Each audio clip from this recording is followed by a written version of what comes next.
ได้พกงอวันนี้สวยพกงอครับ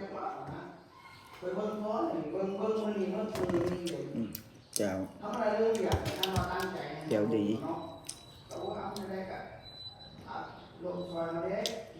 แล้วก็กล้องเลยครับ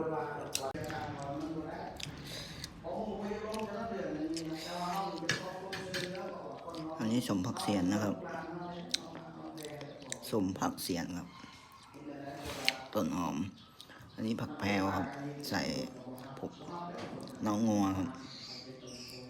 อันนี้เป็นแจ่วครับผมเป็นหม้อยังมีนะครับมาเพื่อนๆกินข้าวครับกินข้าวเช้าแซ่บ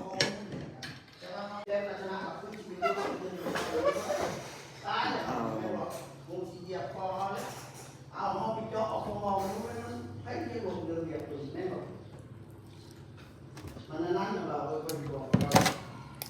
แต่ให้เราติดตามเรื่องอันนี้พวกเราเชื่อแล้วปล่อยเราเป็นอารมณ์หรือที่เราเรื่องมูเรื่องมูเนาะเราเคยไปแบกเขาลายเรือแล้วแต่เรามองการในสวรรค์นี้แต่ว่าเราพูดกับผู้มาเรียกงูบนเคยล้มมันเดินเหยียบแต่ดีนะ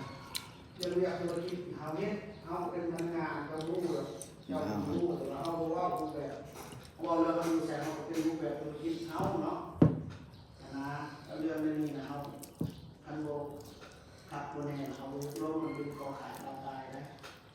แม้แต่ว่าการเสียรับเขาครับที่นี่นอนมันเลย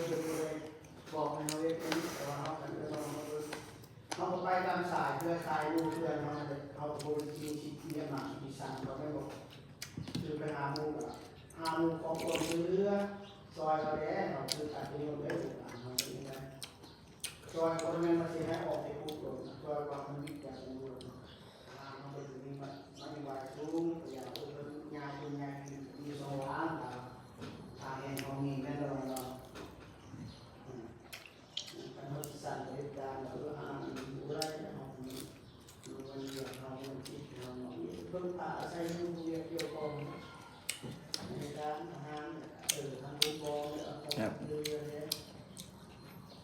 ได้นะถ้าว่าเขามีคนพร้อมเนาะ